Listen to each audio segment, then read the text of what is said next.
이어서 강릉입니다. 서울에서 강릉과 동해를 각각 오가는 KTX 열차편이 늘어날 전망입니다. 열차가 늘어나면 주민 편의와 지역 관광 활성화 등에 도움이 될 것으로 기대됩니다. 조현주 기자가 보도합니다. 2020년 3월 개통한 KTX 동해선입니다. 주중에는 하루 8차례, 주말에는 하루 14차례 서울역과 동해역을 오갑니다. 하지만 오는 29일부터는 주중 열차 운행이 왕복 한 차례 늘어날 전망입니다. 코레일은 동해역 출발 오전 7시 15분 첫 차와 청량리역 출발 오후 8시 15분 막차 증편을 국토교통부와 협의 중입니다. 동해시 지역사회는 사실상 열차 증편이 확정됐다며 반기는 분위기입니다.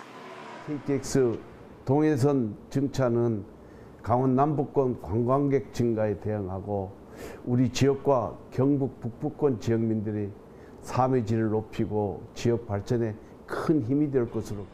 열차 증편은 최근 청량리역 승강장이 개량되면서 가능해졌습니다. 강원도와 서울을 오가는 열차가 서원주역에서 다른 열차와 결합 또는 분리해 운행할 수 있게 된 겁니다. KTX 강릉선 열차도 운행 횟수가 늘어날 전망입니다. 다만 복합열차의 경우 결합이나 분리에 5분 안팎이 소요되고 정차 시간까지 합치면 전체 소요 시간은 더 늘어나게 됩니다. 새로 증편되는 KTX 동해선 등은 오는 14일부터 예매가 가능합니다. 한편 KTX 강릉역 승강장 확장도 관련 부처인 국토부에서 긍정적으로 검토하는 것으로 알려지면서 KTX 열차 공급 부족 문제 해소에 대한 지역사회 기대감이 커지고 있습니다. KBS 뉴스 조현주입니다. 강릉 지역 아동과 청소년, 여성, 장애인, 노인 인권 보호를 위한 강릉 인권 네트워크가 발족했습니다. 인권 네트워크는 오늘 강릉시청에서 기자회견을 열고 인간의 존엄성과 생존권을 보호할 수 있도록 인권 관련 활동에 적극적으로 참여하고 지역 내 인권 침해 사례와 현안을 수집해 함께 대응하겠다고 밝혔습니다. 인권 네트워크에는 강릉 자립생활센터와 사랑의 일터, 강릉 장애인 부모회, 다봄 인권센터 등으로 다양한 단체와 기관이 참여했습니다. 국립수산과학원은 지난달과 이달 동해 연안의 평균 수온이 15.2도로 도루묵 산란에 적합한 수온보다 최대 4.2도 높았다며 도루묵 산란 기간과 산란장이 감소한 것으로 보인다고 밝혔습니다. 또 동해 갯녹음 발생 확대와 항포구 주변의 무분별한 통발 어획 등도 자원 감소에 영향을 준 것으로 분석됐습니다.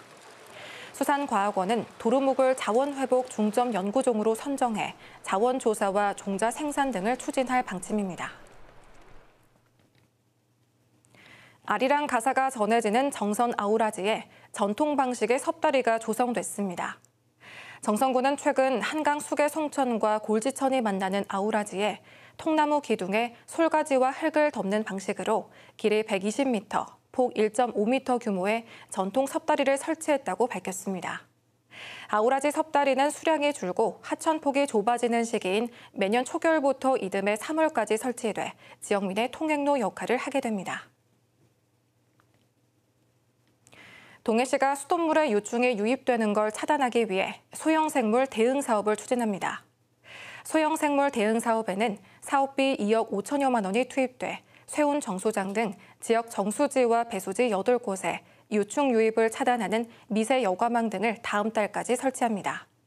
이에 앞서 동해시는 유충 등 소형생물의 수돗물 유입을 방지하기 위해 정수장 등의 시설 보강과 유충 모니터링, 거름망 일일 점검 등을 진행하고 있습니다. 지금까지 강릉이었습니다.